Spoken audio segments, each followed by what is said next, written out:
Well, hey everybody, it is Romania Black, and we are on chapters 20 through 22 of Scum Villains Self-Saving System Volume 1. And I've been having a lot of fun reading these last several chapters, but I'm really excited because I'm pretty sure we ended the Dream Realm yesterday or last week. Not yesterday, it's been a couple days. But I feel like we are very close to the Congress Alliance conference thing where the Donghua ended off, and then we're going to be in uncharted waters, which is so exciting to me, so terrifying, and I can't wait. But I feel like we're not quite there yet. It's going to be a couple more weeks before we're there, but I'm super excited. So I feel like last week I kind of put the cart before the horse. I kind of jumped the gun on a few things. So I want to backtrack as we start. We are doing chapters 20 through 22 this week. In the book, it's pages 184 to 212. And on the digital copy I have, it's pages 146 to 169. So I forgot last week when we were doing 4 chapters, my mind was just like all over the place with the Dream Realm. I forgot to say what those chapter titles were because Reiki over on Discord has put down the 4 chapter titles. So I'm going to have to try to remember for this week to do chapters 20, 21, and 22. But the titles for chapters 16 and 17 were called Took the Wrong Script, Parts 1 and Part 2, where Shen believes that he is now having to fulfill the roles of some of the female characters that interact with Luo Binghe.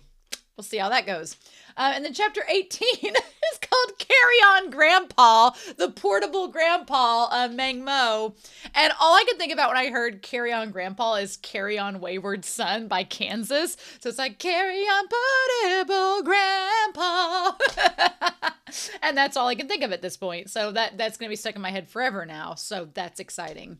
And then chapter 19 is called Repeated Teachings, which has talked about, we're kind of repeating some of the same teachings as earlier from the OG script, but it's getting a flip in this new version. So, carry on my portable grandpa.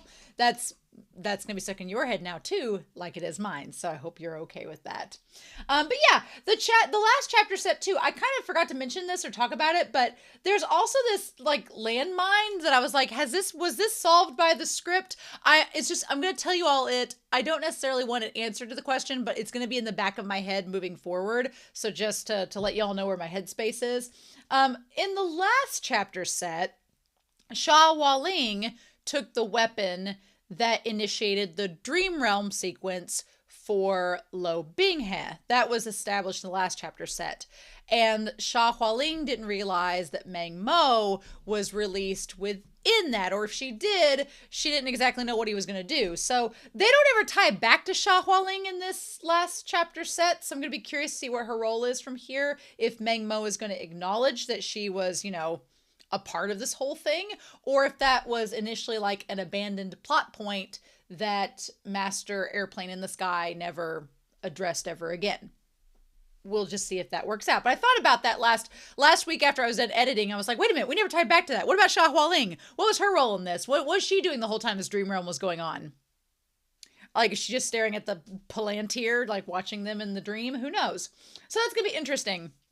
Way 3845 talked about with MXTX with chapters 10 through 12, the idea that MXTX was making fun of the Madonna and whore trope, which is kind of like the Madonna, not the singer, but like the Lady Madonna, the like saint versus the whore. And that's with Sha Hualing and then Liu Mingyan. And so the idea was that they were both fighting for the male lead, and that was a trope. And what's interesting is, and they pointed this out, and I did remember this, that MXTX has drawn a lot of inspiration and kind of admires the wuxia author Jin Yang. And Jin Yang is known for using apparently this trope a lot. So I kind of like this idea. I remember they were mentioned in an interview that I read about MXTX's inspirations. I kind of like the idea that MXTX took some of their favorite authors of their favorite wuxia genre novels and said, hey, you did a great job. But some of these tropes, can we change that up a little bit? So I kind of really love that. I think that's so badass and cool. I'm like, yes, you can take inspiration from authors you admire, but also improve their work. So I'm like, that's really, really cool. I like that a lot. So thank you, Wei, for pointing that out. And then finally, AP No4WU points out that they thought originally that the B points in the story meant Binghe points. And I was like, that's actually pretty clever. I think whenever I saw B points, when I heard of B points in the Donghua, I thought that it meant like the B side, like you have a vinyl record and you have the A side is how the story is, and the B side is the flip version, the version that's not as popular. And so I thought like B points was referencing like the B side of an album, like the side that you don't initially think of because we're doing the OG story versus the Shin story. So that's what I thought that B points meant, but badass points. I think Binghe points is a little bit better. I like it's more on the nose.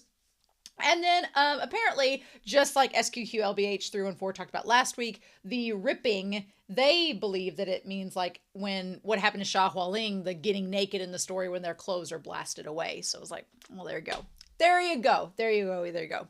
The other thing was, my moderator, Be Happy, they really like beat themselves up about this. Don't worry. They were like, I told you that there was notes in the story that don't exist. It's fine. I don't like, if somebody tells me that something's there and then it's not there, I'm like, okay. I'm like, I feel like eventually you all are like a crack sleuth team of translators and investigators of MXTX content. If I miss something that is a footnote that I need to see, y'all are going to tell me, or you're going to tell the moderators or something, and it's not going to be like left a chance. So they did send me this note at the end of chapter 1. We're catching up 20 chapters later, but it's fine. And it said, 1, the YY Stallion novel refers to a novel genre, specifically novels featuring protagonists with some kind of charm effect, getting a bunch of people to go crazy over them, which we've talked about. Most of them are harems. You can think of it as the harem protagonists are stallions or stud horses getting it on with many brood mares, i.e. girls. Awesome.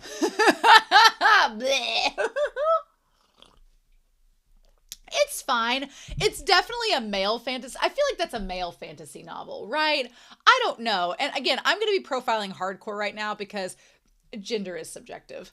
But also from the people that I've talked to, I feel like the whole male stallion fantasy is definitely what guys like from what I've talked to, or at least like male presenting that I've talked to, because a lot of the female coworkers, friends, family that I've talked to, we like that, like we're the one person and we find the one person that we can be with, whether that's a guy, whether that's a girl, whether that's a non-binary person, whatever. We find the one person that is our soulmate for life and we're with them forever. And this whole like, but you know what?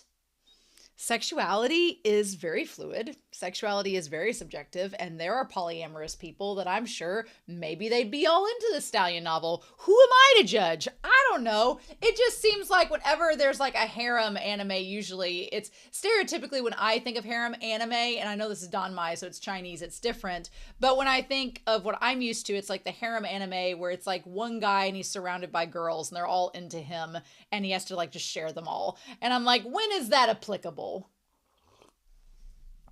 I guess if you were in an open relationship with all of them, it would be. I just think of one of the first harem animes I ever saw as a kid was Tenchi Muyo. And I was like, what is this? Why does he get like 5 women? Why don't they get with themselves? And they probably did. I was 8 when I saw that, so I don't remember a lot of it. But yeah, so it's interesting, right? I feel like I can't judge or say much because I'm on the ace spectrum, so I'm like, when is this going to apply? But I think that it's interesting. And then the other thing was the golden finger was noted as the god level cheat items the protagonist always manages to get their paws on. You can think of it as someone who always gets the 1% drop rate god tier loot. So I'm assuming that's the sword that he ends up getting that allows him to conquer the demon and human realms. But he has to fall into the abyss before he gets that. So yeah, okay. Fair enough. Yeah. It's so weird. I'm curious to know in the comments, like your experience with romance novels. I'm used to, if I read BL or Danmai, I'm used to like it's almost like a demisexual relationship. Like a lot of MXTX's stories are like demisexual, where we're not interested in anybody but this one person. And that's kind of what I've experienced with those. And then I've read BL series in anime and manga where it's like a guy meets a guy and they fall in love, and there might be like a former relationship, or there might be nothing like that. I've only read one BL where it was like polyamorous, and it was fine. I'm not opposed to it. It's just not as frequently shown. And, you know, I feel like all relationship types should be represented. The thing about the Stallion novel kind of just seems like a fantasy where it's like, you think this is all going to be cool, but it's like, where's the communication? Is there communication? And it has maybe some problematic elements to it as far as that goes. So, but anyway, so I'm really excited. Hopefully Huckleberry doesn't try to get me to throw his ball too much during this reading. But we've talked enough. I'm excited to dive in. So thank you all so much for the comments. I can't wait to see what we get out of chapters 20 through 22. I feel like we're about to go to the conference. We're about to go to it, but the conference is like the last couple of episodes of the Donghua. And if I'm being honest, I remember the major events that happen, but it felt like everything happened all at once. And I was very curious during the Donghua if the novel gave us other things. So that's what I'm curious about. So we'll see. But in any case, we are going to start chapters 20 through 22 of Scum Villain's Self-Saving System. And we're going to do that here in 3, 2, 1. And let's begin. Chapter 20. Luo Binghe immediately turned back. Does Shizun have any other instructions? Oh yeah, because we're starting there. The dorms are that way, says Shen QingQiu. Oh yeah! Why are you walking in the other direction? The disciples' dormitories and the woodshed were both a left turn out the door, yet Luo Binghe had turned to the right. Well, this disciple wants to go to the kitchen first to prepare tomorrow's breakfast for Shizun, said Luo Binghe. Shen QingQiu was in a bind. He really wanted to eat Luo Binghe's breakfast, but having a child cook for him instead of sleeping when it was already so late at night, didn't that sound like Cinderella and her stepmother? Either way, it seemed humane. We'll talk about this. In the end, Shen QingQiu's conscience won over his stomach. He coughed. Nonsense, it's the middle of the night. Oh, what is there to cook? Go back and sleep. Luo Binghe knew his master was worried about him not resting enough and agreed with a smile.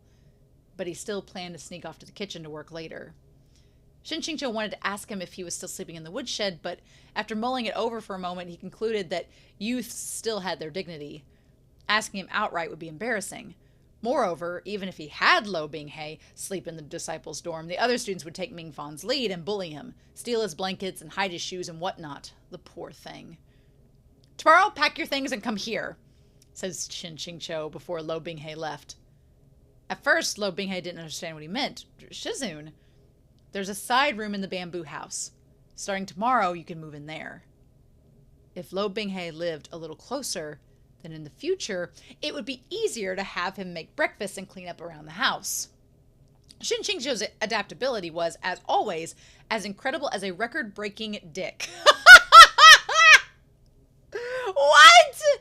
Just a moment ago, he had been unable to even look Luo Binghe in the face, but now he dared to scheme how to make the great protagonist wait on him hand and foot, serve his tea, carry his water, wash his clothes, fold his blankets, etc.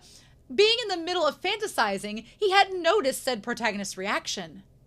Suddenly, Luo Binghe pounced on him like a tiger, capturing him in a tight embrace. Oh, these two are thinking very different things about this scenario. Very different things, and we're going to talk about when we get to the discussion.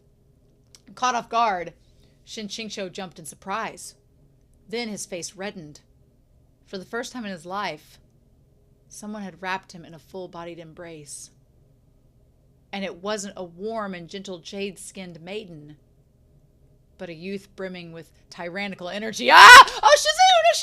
Oh my God! Overflowing with happiness, Luo Binghe hugged him around the neck and refused to let go, crying in his ear over and over again. Shen QingQiu didn't know where to put his hands. After floundering for a bit, he placed them on Luo Binghe's head and stroked his hair. All right, you've cried out to me, you've hugged me, you made all this racket. You aren't even embarrassed. You're already so big, it's not like you're a 10-year-old child. How do you think this looks? Luo Binghe hadn't thought about it that deeply. When it was put that way, he grew suddenly ashamed. If he hadn't been overcome by a torrent of joy, he would never have dared to treat his normally aloof and removed Shizun like this. Though reluctant, he hurried to peel himself from Shen QingQiu's body, his whole face red. This disciple has overstepped. When it came to asking for hugs, children under the age of 10 were moe. But the 15-year-old Luo Binghe was still moe. With a fresh and tender face like this handsome little sprout's, anything you did would be moe. Luo Binghe floundered for a bit. For a while, at first a little flustered, but then he noticed that Shen QingQiu's complexion didn't look particularly good. Even though Shen QingQiu had the immortal body of a cultivator, he was haunted by old injuries and lingering poison. Then, because of Luo Binghe, he had been dragged into Meng Mo's dream realm. He hadn't rested properly and was at his limit, so of course he looked a little bit haggard. Luo Binghe didn't dare interfere with Shen QingQiu's rest any longer and grudgingly said his goodbyes. Nevertheless, he didn't return to the woodshed, though this time he made sure to take a detour before going into the kitchen. He promised himself that for the next long while he would carefully watch over his master's diet and recuperation. As soon as Luo Binghe stepped out of the room, a system notification arrived. Protagonist satisfaction points, plus 50. Shen QingQiu was mystified. Why add another 50? System lag? Or had the system discovered its conscience and concluded that it had given him too little before? Really? Really, bitch? Whatever! He was exhausted, so what if points were added? To the point, there was no way his admittedly great self had earned that 50 with a single hug. Oh my god! The next day, Shen QingQiu hadn't yet slept as long as he wanted before the fragrant scent of fish and rice wafted into his room and tempted him awake. Outside the bamboo house, Luo Binghe had spent long hours preparing a meal with utmost care. The scent drew in great number of Qing Jing peak disciples who were used to eating bland food. They hid off to the side, snooping. I like that somebody commented on the Discord that you had Luo Binghe making these elaborate, beautiful, 5-course, 5-star Michelin meals. Then you have Wei Wuxian and Modao Zushi being like, it's a bit spicy. And then you have Heaven Official's blessing. Oh, I love it. Enraged, Ming Fan and the others chewed their sleeve hymns while watching the scene unfold, especially when Shen QingQiu sat at the end of the table and affectionately sang praises to Luo Binghe for his efforts and handiwork. As the two blissfully smiled at each other, their audience's grief and resentment reached its peak. Utterly shameless! To use these licentious schemes and unorthodox methods to curry Shizun's favor. That evening, when Luo Binghe moved his things to the side room of Shen QingQiu's house, every last one of the Qing Jing peak disciples who had bullied Luo Binghe were wiped out. It was as if they'd been struck by lightning from a clear sky, leaving their corpses scattered across the field. Though the words were, moved his things, in truth it was only Luo Binghe moving himself. From the beginning, he'd never really had anything in the woodshed. His pillow? He had rested his head above a bundle of straw he found there. Blankets? His outer robes had covered him. And of course, Shen QingQiu had prepared the real deal for him already. Shen QingQiu had always thought that Luo Binghe's life was unbearably miserable, just a textbook case of child abuse. Sangxiang Mountain sect was one of the major sects in the cultivation world. How could people's hearts have grown so dark in such a place? How could their resources be so lacking? That night, Luo Binghe lay on a normal bed for the first time in his life. Before, he had laid in a wooden basin floating down an icy river, then on a damp, cold ground, then between noisy streets, and even then in mountain caves while roughing it out in the wild. It had become normal. Conversely, now that he was sleeping on a soft and tidy bamboo bed, his entire body felt light, floaty, like none of this was real. It was especially unreal when he thought of Shen QingQiu sleeping in the main room just a wall away. That night, perhaps because Luo Binghe had too much on his mind, Meng Mo didn't appear in his dream realm. So, Luo Binghe remained composed and waited. Sure enough, a few days later, Meng Mo appeared once more. This time, Meng Mo didn't set up some mysterious barrier, having not intended to hide in the first place. Instead, he appeared directly in Luo Binghe's dream, though he did so in the form of a cloud of black mist. This cloud of black mist expanded and contracted before Luo Binghe's eyes, endlessly transforming, and that aged voice echoed from within it. What have you decided in these 3 days, boy? Does Senior Meng Mo not know my decision? Luo Binghe replied. Meng Mo chuckled. You've chosen a path you definitely won't regret. Remember this day, boy. Today is the beginning of your meteoric rise.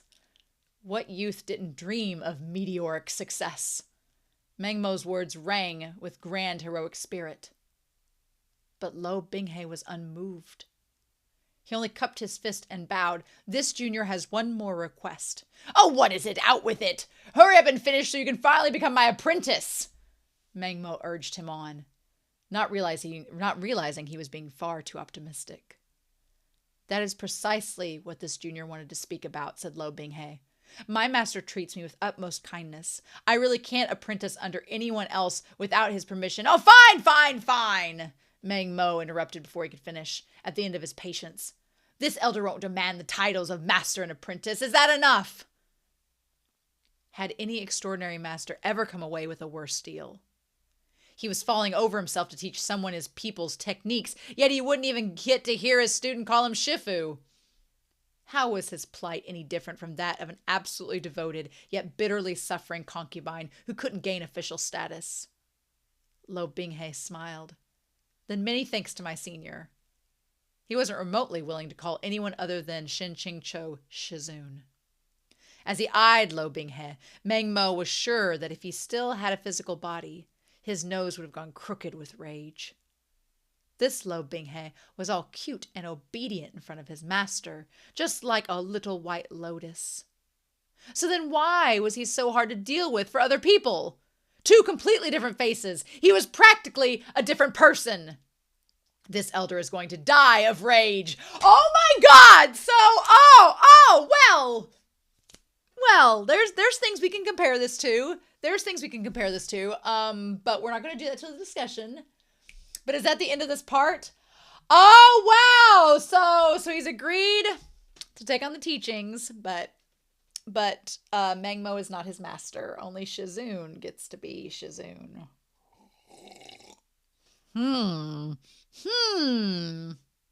There's a lot of heaven officials' blessings comparisons that we're going to be doing when we get to the discussion. But yeah, so chapter 21, part 4, the conference. We're here. All right. Time flew like an arrow. Yes. The sun and moon alternating back and forth like a weaver's shuttle.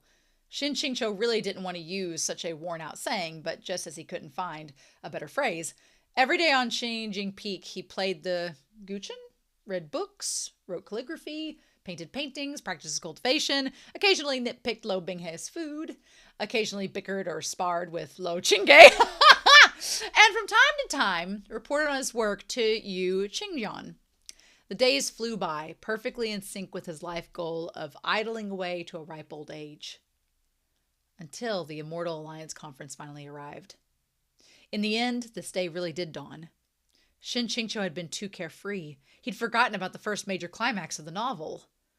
The first step of Luo Binghe's climb to the top, on his journey to marrying every ideal woman, as well as his first step towards his blackened heart, after which his soul would never again be washed clean.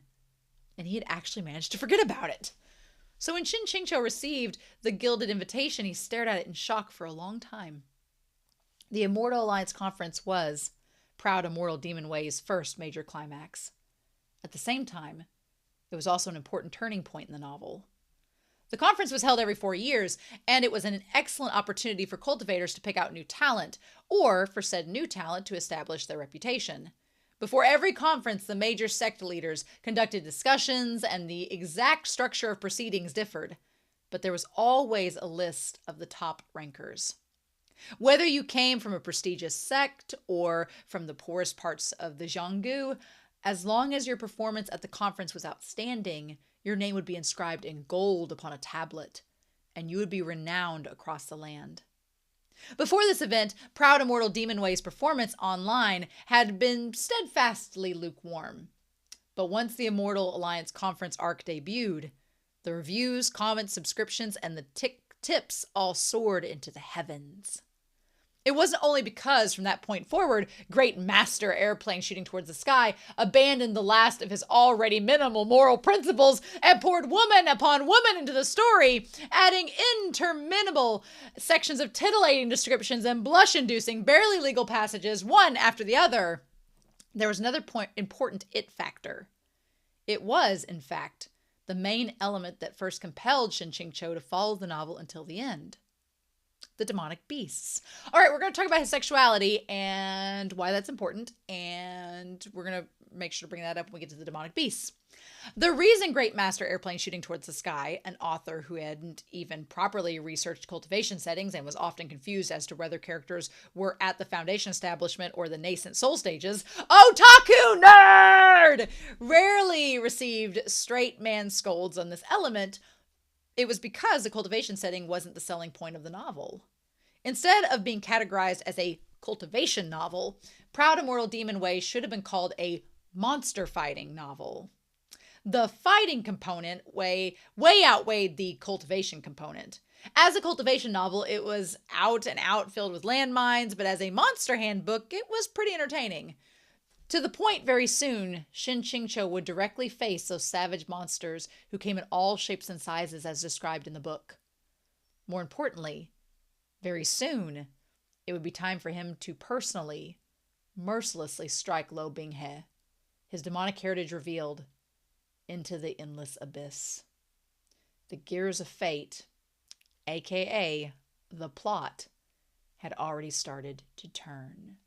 Oh, so that's just chapter 20's end. Oh, wow. We took like a little brief intermission to introduce part 4, and then we introduced chapter 21? Oh, work, MXTX. Okay, so I like at the end it says that the plot had already started to turn, but it's like the gears of fate, but it's like, is it turning in the direction that Shen QingQiu thinks it's going to, or is it already turning in a different direction? Oh, I'm getting so nervous already. Okay. Chapter 21. Shen QingQiu was silent for a long time. He finally tossed the invitation to Ming Fan's arms for him to file away. Luo Binghe was receiving Meng Mo's guidance within the dream realm every day, and he was progressing at lightning speed. Oh, this was addressed in the Donghua. He had long since assumed responsibility for many things. Shen QingQiu often happily assigned some of Sangzhong Mountain's trivial internal tasks to him. Once he became older, he had also been tossed missions to eliminate demons or help people down the mountain, in part so that he wouldn't spend every day tagging after Shen QingQiu. Though Shen QingQiu was comfortable being waited upon, he wasn't sure if Luo Binghe's development had gone awry or something. Wasn't he sticking to his master a little too closely? Shen QingQiu would often wonder, was it because I doted on him too much? Should I besmirch myself a little as appropriate to prove to the system that I'm firmly a villain? If things kept going as they were, he was afraid that when the time came, he would be unable to harden his heart and throw Luo Binghe into the endless abyss. Oh, but you don't need to be the villain, no. However, though Shen QingQiu had told himself this, every time he finished thinking about it, the next time he saw Luo Binghe and that pure and innocent face, that hard-working figure, he would always immediately praise him out of habit. Oh, you finished copying the scrolls, rescued the people, found the things, or done cooking? Oh, well done. After that praise, he'd forget his original intentions. Ming Fan filed the invitation away and saw that Shen QingQiu's complexion wasn't especially good. It occurred to him that since that stinking brat Luo Binghe had gone down to the mountain, Shizun had only picked at the kitchen's fare. In the last few days, he hadn't even eaten properly at all. Shizun, shall this disciple prepare some congee? Ming Fan asked. Shen QingQiu really had no appetite and waved him away. Oh, no need. You can go. Ming Fan didn't dare say more, and he obediently took his leave. But his heart flooded with tears. In the last couple of years, that brat Luo Binghe had become Shizun's absolute favorite. I can't serve Shizun even a mouthful of congee. Notably, Ming Fan didn't consider that perhaps the issue was with his own cooking skills. After some time, more footsteps approached. Didn't I say there was no need? Shen QingQiu asked. This disciple rushed a considerable distance, all the way from the outer provinces, and Shizun won't even give me a single glance before refusing me?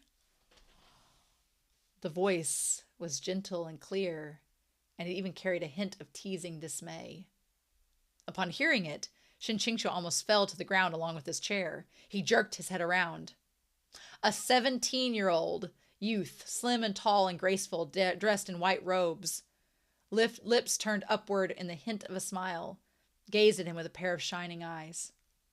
The long sword on Luo Binghe's back was Zhang Yang, drawn from Wanjian Peak. Its name, Righteous Sun, complemented the current Luo Binghe's temperament well. The sword's blade glistened with a sacred light, and it was a good, high-quality weapon.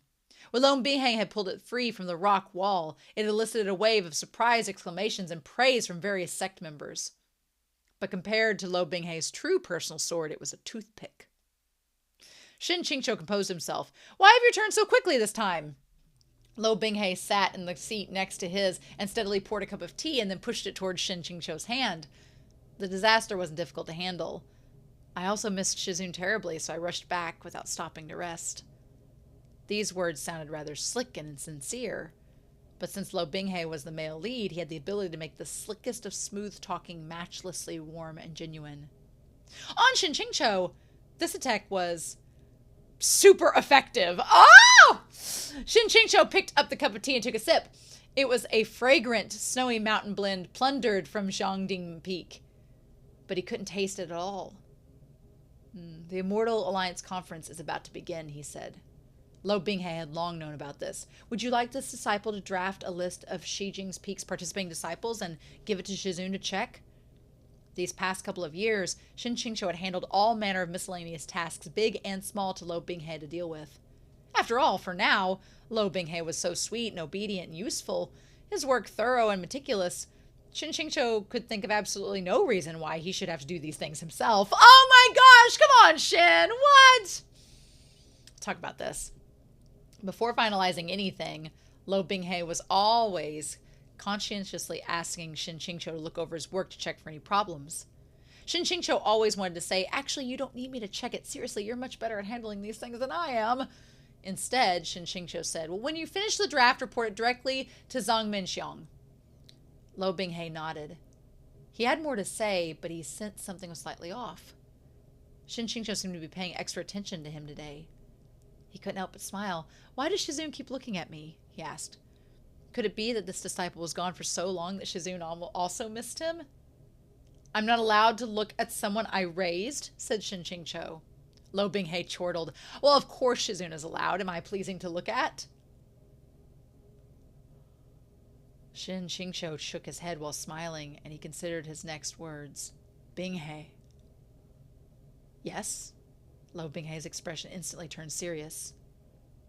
He had realized that Shen QingQiu had something important to say. Shen QingQiu stared into his eyes. Do you want to become stronger?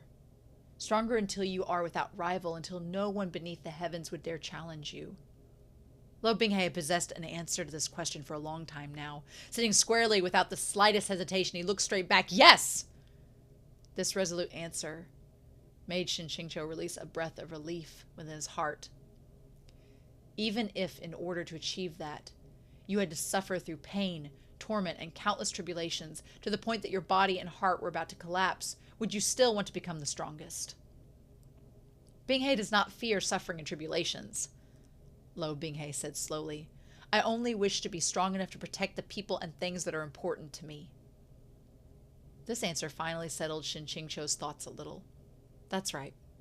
Luo Binghe, for the sake of protecting the myriad harem of jade and flower-like beauties you'll embrace in the future, you must become strong. Oh my god! Ah! Oblivious Peacock is oblivious. Shen QingQiu's heart was still unwilling, but when he remembered that this suffering was something the protagonist had to experience in order to break free of the chrysalis and become a butterfly, a rainbow butterfly, he had no choice but to adjust his mindset. Although he was already adept at brainwashing himself thus, it wasn't like he felt the slightest bit of happiness at the thought, just because he'd forced himself to think it so many times. 3 days later, each of Sangjiang Mountain's 12 peaks had prepared their participant rosters and headed to the conference. This time, the Immortal Alliance conference was set to convene at Judi Gorge, a rolling mountain range with complex terrain that extended for many kilometers. People of established reputation were conscious of their rank and didn't participate in the conference, i.e. they didn't compete with the juniors for the limelight. There was no need, and it would have been beneath them. Therefore, the 12 peak lords and members of their generation didn't sign up. The cap on the number of spots was nevertheless high, naturally the more the better, and in the end, around 100 well-equipped individuals set out in grand style for Jeu de Georges. Or Gorge. So many people flying on their swords would have been too high profile and disturbed civilians, so they did travel by carriage.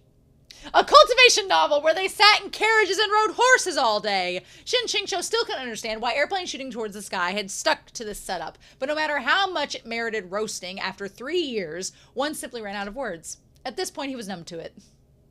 The majority chose to ride horses, their bearing heroic and valiant. However, firstly, Shen QingQiu wasn't good at riding.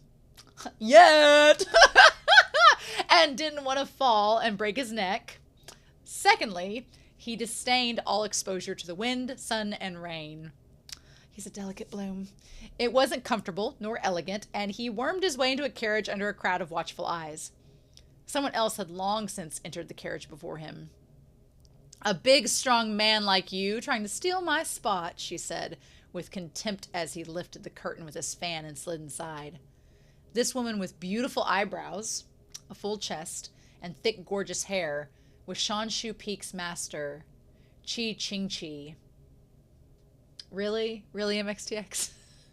In the original work, Qing Jing and Shen QingQiu had no real relationship and very few interactions. However, over the past few years, Shen QingQiu had occasionally worked with her. He found her straightforward and fierce, and he got along with her decently well. I'm frail and indisposed, said Shen QingQiu with perfect composure as he used his fan to shoo her into the giving him room.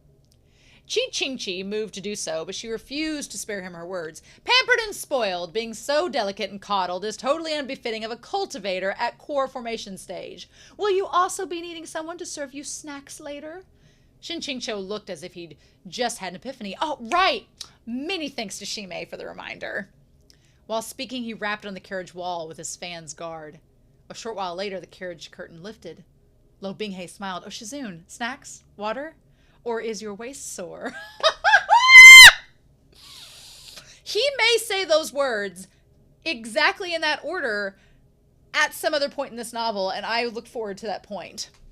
A lively and energetic white horse, a handsome and extraordinary youth, with the sun beaming down from above, both seemed to shine before their eyes. Your Qi Shishu would like some snacks, said Shen QingQiu.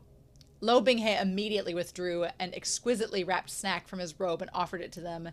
It looked like he'd long prepared for this. If Shizun has any more orders, please call for me. Only then did he let down the curtain. Liu Qingge spurred his horse on past them with a powerful and resounding humph. As expected. Of course, said Shen QingQiu. He lowered his head and opened the wrapping. Dragon's beard candy, not bad. He turned to pass the snack to Qi Jing. Want some? Qi Jing found it difficult to describe her current emotional state. More or less, it was indignation. Luo Binghe was a good disciple, so considerate and with such immense spiritual energy, and Shen QingQiu, of all people, was the one who had raised him. In truth, indignation didn't cover it. She just didn't know there was a phrase that nailed the feeling, and it was, my damned dog eyes. Originally, this is blinding my dog eyes. Dog is commonly used as a curse, similar to damn in English, like damn my eyes.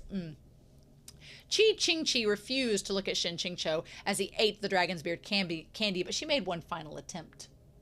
Even Mignon is riding a horse. As long as she could make Shen QingQiu feel a scrap of shame, she would claim victory. It just so happened that Shen QingQiu had nothing better to do, so he looked outside, and indeed, Liu Mignon sat straight on her horse, her face covered with a veil, her personal sword Shuxi on her back. A faint breeze blew by, fluttering the veil and giving her an air of ethereal lightness. This picture was far too pleasing to the eye. Shen QingQiu couldn't help but gaze at her for a while, sighing beautiful beyond comprehension. Pah! Qing Jing snapped at his face. Don't look at my beloved disciple with such covetous eyes. Luo Binghe heard this back and forth and his face paled. But Shen QingQiu didn't notice his expression at all and continued eating while gazing at Liu Mingyan. He was in the mode of someone in a theater before a movie, eating popcorn and drinking soda while waiting for the ad stand and the film to begin. That was Liu Mingyan. The male and female leads were in the same venue. How could there not be sparks flying and amorous feelings budding between them? As Luo Binghe saw his master staring fixedly at Luo Mingyan, the hand with which he held his reins couldn't help but tighten, his knuckles turning white. Beautiful beyond comprehension, he muttered. She wasn't even showing her entire face. No matter how beautiful she was, could she be better looking than him? Oh, Luo Binghe honestly wasn't a narcissist. He'd just always been very self-aware of how he looked to others. He didn't gleefully revel in his appearance, but he also wouldn't downplay it for the sake of false humility. Oh! After a long time, during which Shen QingQiu showed no sign of diverting his gaze, Luo Binghe could no longer stand it. He lightly urged his mount with his whip, and the white horse quickly moved forward until its bridle was even with Liu Mingyan's. Luo Binghe inclined his head and smiled in greeting. "Oh, Liu Shimei!"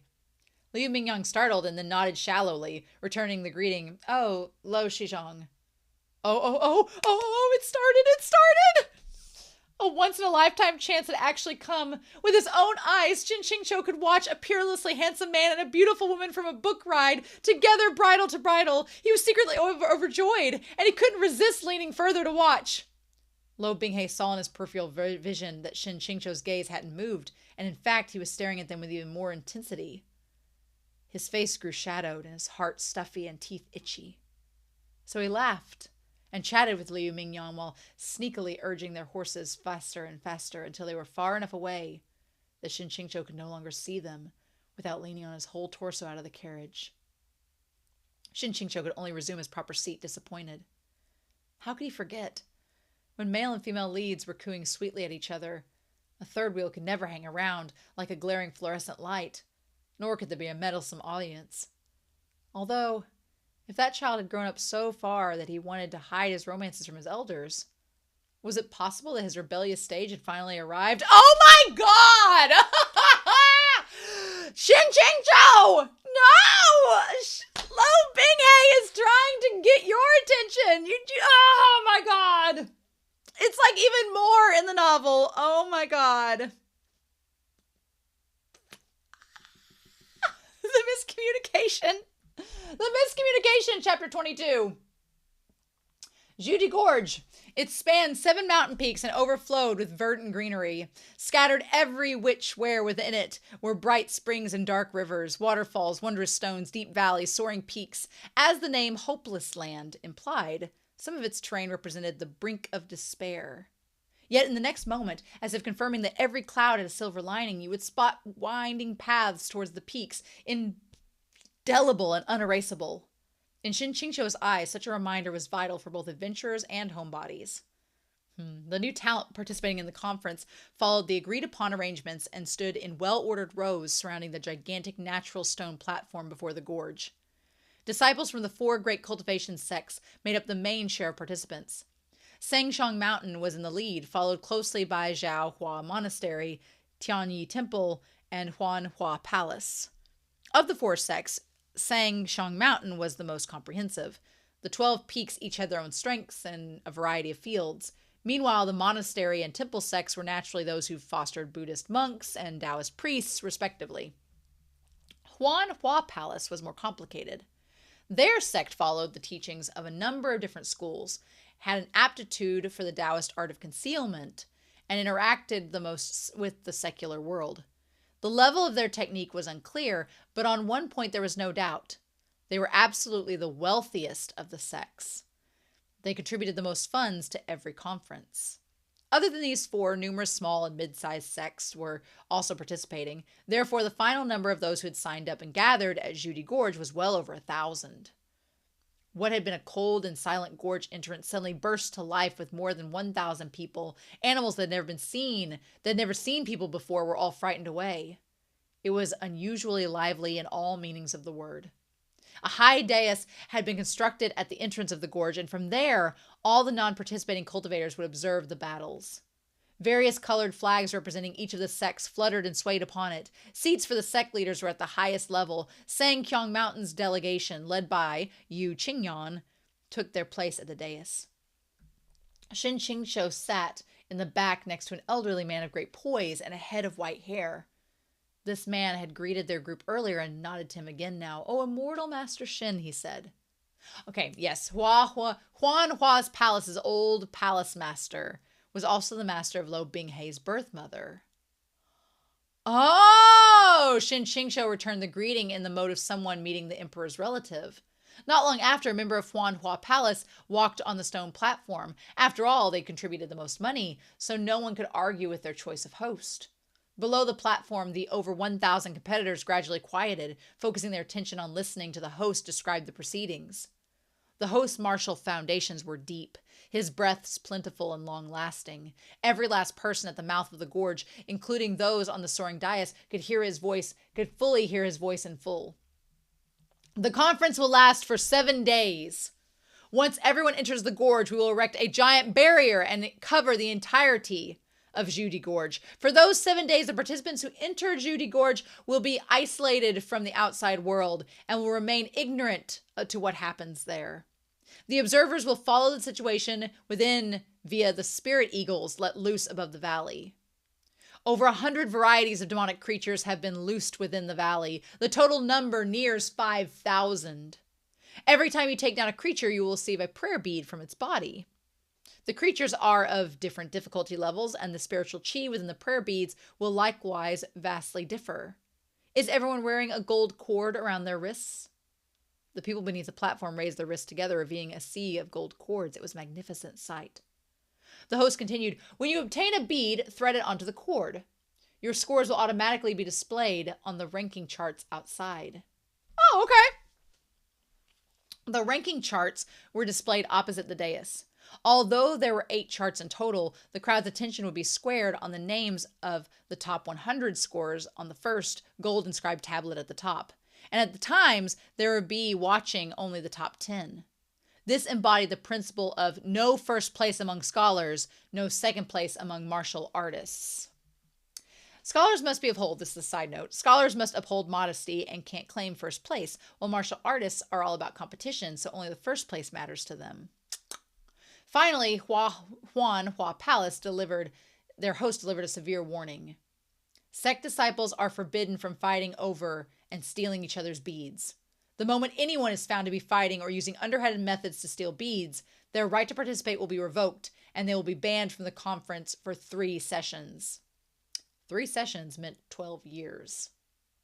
This group of new talent was like a mix of carp and dragons. Many were young and inexperienced, but quite a few were slippery old bastards, scoundrels who'd scurried about for years and years.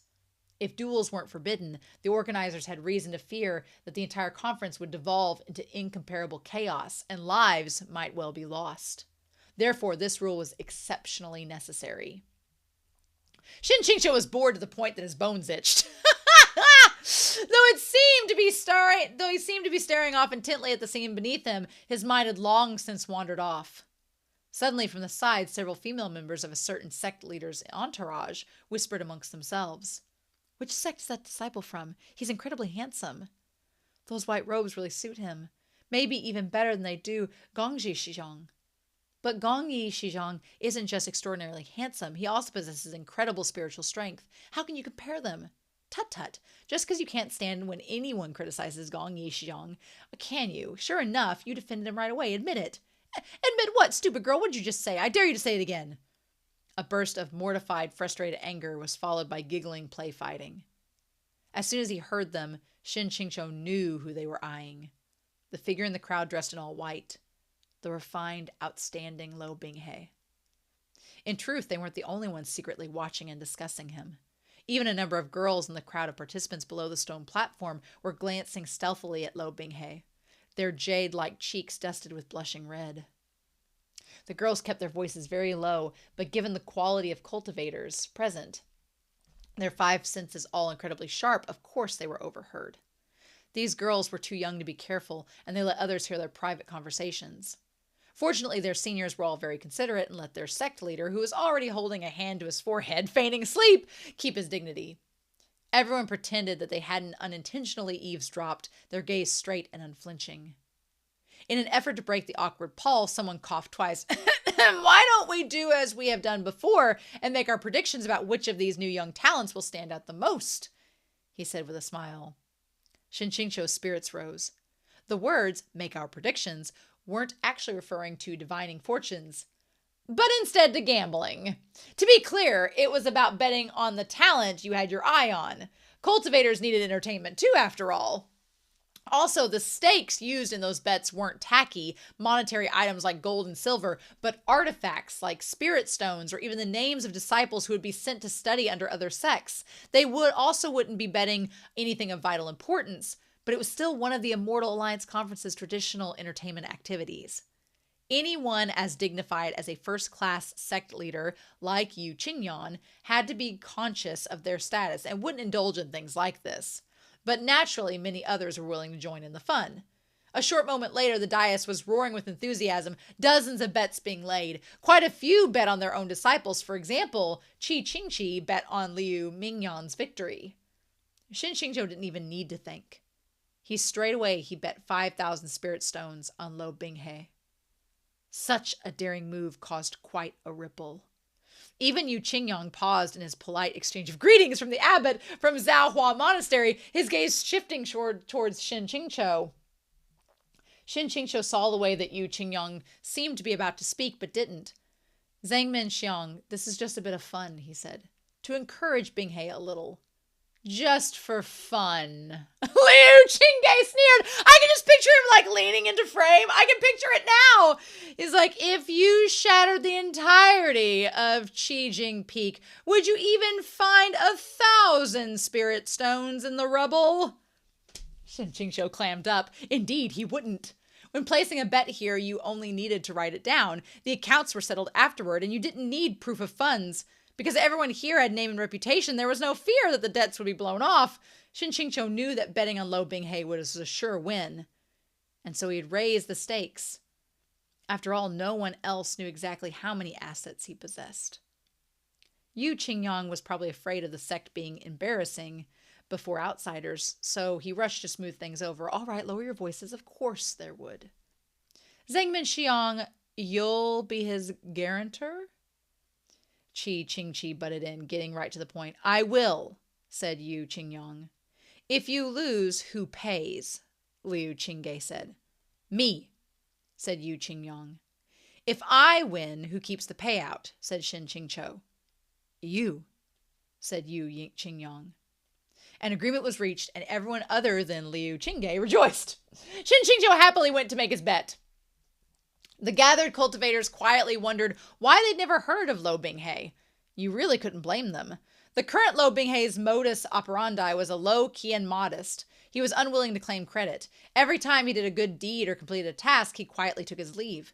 This prevented his reputation from growing, so his skills and talents never shone.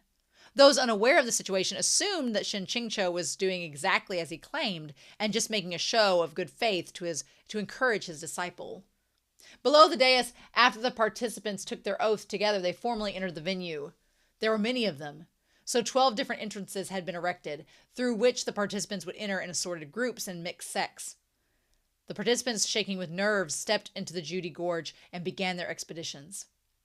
On the dais, the members of the older generations, who had long since achieved success and made their reputations, had finished their round of betting. They sat with unruffled composure, some of them even exchanging pointers, chatting or chewing on melon seeds. Within the venue flew more than 100 spirit eagles, controlled by experts. The silver rings around their talons were inlaid with special crystals. As they soared, a panoramic view of the people and scenery below was projected onto the dais' numerous crystal mirrors, the effect similar to that of a surveillance equipment. Someone smiled from ear to ear. As expected, Gong Yi Zhao is in first place right after entering. On the gold-inscribed tablet, the first 10 names all shone with bright light.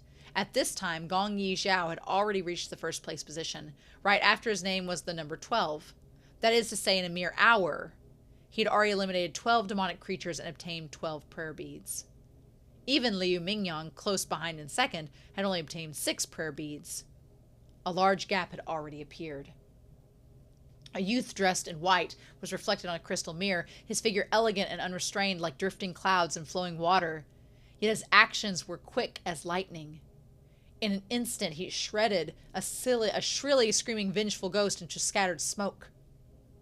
An unceasing stream of excessive praise rose in response, and Shen QingQiu smiled without speaking. This Gongyi Zhao, although he looked favored and blessed, overflowing with incredible presence, actually, he was at best only half a dollar better than his fellow cannon fodder. He was the typical character trope who was handsome, of good lineage, and surprising talent, loved by girls, full of mettle, and accomplished in his youth. But unfortunately, there was also the protagonist, so he was doomed to serve as the lead cannon's fodder foil. Though most bets for top ranker had been placed on Gongyi Zhao, sorry to say he wouldn't be first for long before Luo Binghe kicked him off the spot. Luo Binghe's name was currently in the middle of the pack. The number after it was a mere 1. Yet Shen QingQiu wasn't worried at all. He knew that once tonight arrived, once the curtains lifted on that breathtaking climactic event, Luo Binghe's name would soar unstoppably up the charts. The first day of the Immortal Alliance conference approached midnight. A round golden moon hung high in the sky, and the dais gleamed bright beneath the lamplight. Among the many crystal mirrors, Shen QingQiu finally found one displaying Luo Binghe. Currently, he was slowly moving through the forest, spotlessly clean and without a trace of exhaustion. His eyes were like stars, and it seemed as if he could see right through the crystal mirror. However, he wasn't alone. Most of the participants moved by themselves. If people teamed up to fight the monsters, how would they divvy up the beads? At most, they might cooperate with those they were familiar with, forming teams of 2 or 3 Shizhong and Shidi. There were also some incredible female cultivators, but on the whole, these girls' strengths and mental fortitude were lacking, and they often required help. Their teams were mainly composed of Shimei and Shiji, who got along well, and they spent their time playing around instead of actually working. Basically, they looked quite hopeless. Yet following after Luo Binghe were 7 or 8 other individuals, and all of them were either delicate girls or young disciples. This group drew a great deal of attention. Some of the audience even stopped watching Gongyi Zhao's heroic exploits, switching over to size up this bloated team and finding it too strange to look away. In the group, the one walking closest to Luo Binghe was a Huanhua disciple in light yellow robes, holding a night pearl to light the way. Oh, well, so, So we're getting ready to set up, a certain event, in which, Luo Binghe may or may not, lose one of his harem members. Oh man. Okay. So we're at the conference. We're at the Congress. And, yeah. Next episode seems to be, if I'm remembering correctly from the Dongwon, next episode will be when Luo Binghe with the members of the other sect, Wanrong and her sister, they get attacked by the demons. So that seems to be where this is going. We didn't get like the bro nod between Gongyi and Luo Binghe, but here's the thing. The Dongwon ended at such a weird point that I'm wondering how much.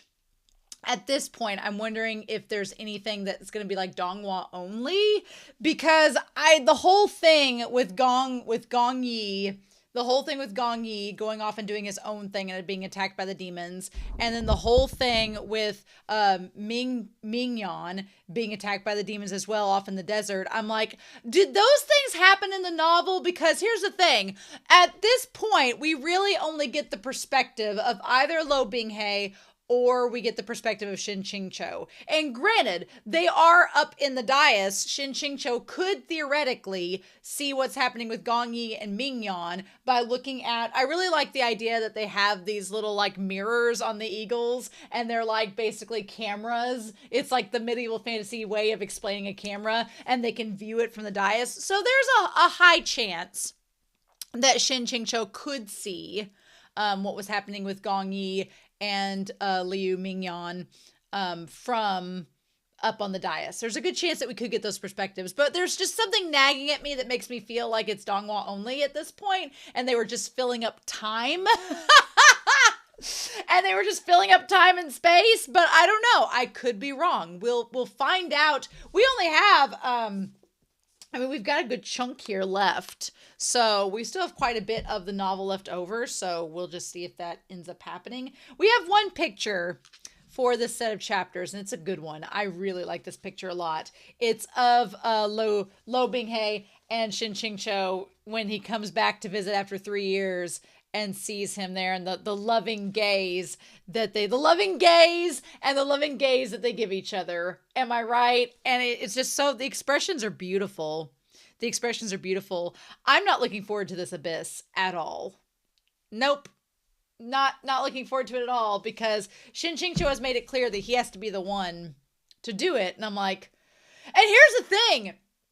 We're going to talk about with these chapters, but Luo Binghe, he is all in. He is all in on Shen QingQiu, and Shen QingQiu has no freaking clue. No idea. The extent that he is all in on the Shen QingQiu Express, and Shen QingQiu has no idea there's a passenger aboard.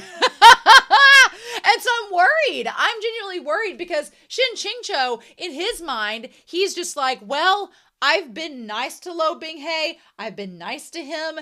And so thus, because I was nice to him, he maybe won't kill me. That's the goal. And what he doesn't realize is that Luo Binghe is in love with him. He's got a crush on him. He's got this teenage crush.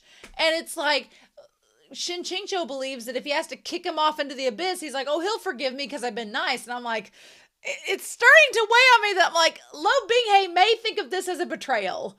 And I'm like, is this going to make things worse? Or is it going to be okay? I don't know. I'm like, are things going to be worse because he's going to feel even more betrayed by someone that he thought loved him? I'm like, the only thing I can think of is that Shen seems to be setting up like some insurance for himself by being like, look, I told you back at the sect, I said, hey, is it going to be okay? Are you willing to do anything to get stronger? I had to throw you into the abyss to make you stronger. It was unavoidable. It had to happen. I'm like, that's the only thing I can think of that he can use to save himself, is being like, remember when I told you back then that you'd have to, like, you know, get through trials and tribulations to be stronger? Those were the trials and tribulations. We're still good, right? That's the only thing I can think of, but I don't know. I'm worried. And we're getting close to being in uncharted waters, and I don't know how to feel about that, because I don't know. I've not felt this nervous for an MXTX story in a while, because with Modao Zushi, I had already watched the Donghua when I did the novels. I had watched all 3 seasons. I was doing the audio drama and the Donghua and the novel at the same time. I had seen everything from the Donghua, so everything that was extra in the Modao Zushi novels was a treat, but I knew what to expect for the most part. I mean, there was a lot of surprises, especially like with the more explicit things, romantic-wise, but I knew what to expect. And with Heaven Official's Blessing, interestingly enough, I was really excited moving forward and getting into uncharted waters, but MXTX front loads you in Heaven Official's Blessing without spoiling anything. She front loads you with a lot of characters and a lot of world building and a lot of setup. So you kind of get all this setup up front, and you're like, oh, okay. And then you kind of have an idea of maybe where it's going, but you don't know it all. So you're kind of just in the dark, and you're not really anxious. You're excited because you're like, well, I have no clue what to expect, but I know these characters and it should be a fun time. With this, we do get front loaded with a lot, but we get front loaded also with like the bad ending of the story. So we know how the story can go in a bad way. And we think that Shen is altering the story to improve that, but Shen's also unaware that he's altering it to improve that in the ways that he thinks he is. And it's leading to more complications. So it's making me more anxious. And we still have 3 volumes left to go after this of things I have no clue about. Like, we're at the conference. We're going to get to the abyss, I'm sure, in this volume by the end of it. I'm sure we are, because it's the first major climactic event. And I don't know if I don't know if Chinese Danmai or Chinese fantasy novels follow a 4-act structure or a 3-act structure. In most Western stories, most European and American stories, they follow a 3-act structure. You have your beginning, your middle, your end, right? And so you have just 3 major acts. In Japanese literature, a lot of times they do a 4-act structure, where in the 4-act structure, it's, for the sake of our volume and the fact that we have 4 volumes, it would make sense if we did 4 acts. So Act 1 is our introduction. We meet the characters and we set up the conflict. So that seems to be what this one's doing. It's setting up our conflict, and that would be that Shen QingQiu is wanting to live to the end of the story and not be a human stick figure. And also the conflict is he has to throw Luo Binghe into the abyss, which could set off him becoming a villain, or even though he's the protagonist, a villainous protagonist, whereas he's trying to save his own skin and avoid that, but he's also dealing with conflicting feelings that are developing towards Luo Binghe, and we get to meet all of our characters. Like, we're setting all of that up in Act 1, which is Volume 1. In a traditional Japanese structure, and again, I don't know the comparison because MXTX's works are the only Danmai I've ever read, so I don't know how other stories work, but in a Japanese 4-act structure, your second act is all about the conflict. Which would make sense in Volume 2. We've got basically the action with the characters that we've been introduced to, so that would make sense. Then the third act is what is called the twist, and that's where we have surprises, reveals, etc. And then the fourth is the climax and resolution. And I would argue, if you were looking at Heaven Official's Blessing, you'd have volumes 1 and 2 of, I'm looking at the 8 volumes that were in the English translation. Volumes 1 and 2 would have been the intro. Volumes 2 through 4, 3 and 4 were the conflict. 5 and 6 were the twist. And 7 and 8 were the climax and resolution. Heaven Official's Blessing fits this structure pretty well. Whereas I don't know how this one's going to go. And I don't know what the twists and turns in Volume 3 would be if we're going to follow that structure. But we're going to see if it goes that route. I don't know if it will or not. But I really like the picture that we got for this one. Yay, photo. So let's tie into this volume and just talk about what we get. So we have one thing I really like about this first part of chapter 20 is establishing what is Shen QingQiu's relationship with Luo Binghe. What is it, right? Because at this point we go from when we have Shen QingQiu and 15-year-old or 14-year-old Luo Binghe. It kind of does. He's like he doesn't want to feel like the evil stepmother, and he doesn't want to feel like Cinderella and the evil stepmother. So it feels more like a mentor and student relationship. And that's fine. I think that works out really well. And what's funny about it is that Shen QingQiu is like, oh, well, you're still sleeping in the woodshed. That seems kind of sad. Don't you want to move up to the... I joked in the Donghua that at first, because here's the thing, in the Donghua, Luo Binghe has already aged to be like 17. He's already aged at that point. So in the Donghua, when it's like, oh, you could stay in the bamboo house next to me, there is a little bit more of a romantic sexual connotation, but here it's not there because Luo's still 14 years old.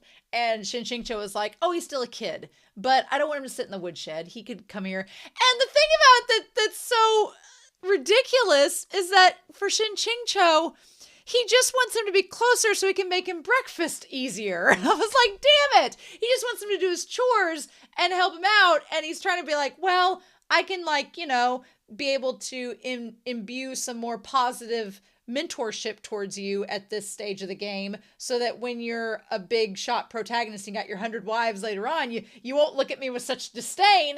That's what Shen's whole goal is. But for Luo Binghe, he's got a crush on Shen QingQiu. And Shen QingQiu is so oblivious that it is just like, it's like, can you not see the writing on the wall? Because Luo Binghe is like embracing him and like crying into him, being like, oh my God, you're letting me stay in the house with you and we're only a wall away. And Shen QingQiu's like, yeah, you're closer to the kitchen now. It's so, and my fear going into the endless abyss is that I feel like Luo Binghe is going to feel betrayed, and he's going to be like, why did the man I love do this to me? And he's going to be having all these conflicting, the fog of misunderstanding is going to be more and more massive. Meanwhile, Shen QingQiu is going to be like, well, maybe he'll remember that I was nice to him as a teacher. And I'm like, I don't know what to expect at all. And we established that Luo Binghe kind of gets jealous. Kind of can be cruel, can be two totally separate people. We're going to talk about that moment with Meng Mo. And I'm like, oh shit. Shen QingQiu, I don't think you realize what you're setting up. I don't think you even know. I think that he just laughed off last chapter set, was like, it seems like I'm taking on all the roles of the female leads. What? What a crazy world. And I'm like, red. I was like, alert, alert, alert, red flag, Shen QingQiu, you don't know what you're doing. It's like, I feel like if we're going to compare it to Mo Dao Zushi in the sense, because Mo Dao Zushi and Heaven Official's Blessing came after Scum Villain's self-saving system. So in terms of Mo Dao Zushi, I feel like with Wei Wuxian's character, he's kind of like Shen QingQiu in that he's kind of oblivious, and he's like, what? Lan Wangji likes me? What? But I feel like he still kind of like figured it out relatively quickly and was like, yeah. And then there was a whole other issue with that, but he wasn't so oblivious to the point where he didn't see it coming at all. I don't think Shen QingQiu sees it coming at all. Meanwhile, with Heaven Official's Blessing, it's a totally different scenario, but we're going to talk about that series here in a little bit. So we're going to come back to that. I really like the idea that Luo Binghe, it's like you have Hua Chong calling Shi Lian Gege, and you have Wei Wuxian and Lan Wangji and their little pet names for each other. And then you have Luo Binghe just calling Shen QingQiu Shizun, and he's the only one that gets to call him Shizun. And I'm like, but yeah, him pouncing on him like a tiger. There were a lot of subtle lines that MXTX threw in this chapter set that I was like, oh, we could make that sexual later on when they're adults. So, yep. I'm like, you're going to come back to that, aren't you? She probably will. But yeah, but Luo is just so excited, and he thinks that Shen is just being so kind to him and doing so many favors to him. And Shen's like, I'm just putting this kid to work. What? I feel like, have you ever seen that SNL skit where Kate McKinnon, they've been abducted by aliens, and you have Jake Gyllenhaal and that one actress, and they're like, yeah, I was like bathed in a warm flowing beam of light. Like, that's what Luo Binghe is. And Shizun's like, yeah, Shen QingQiu's like, yeah, I didn't quite have that experience. Like, I feel like they're on two different wavelengths and they don't realize it. And he's like, oh, this disciple's overstepped.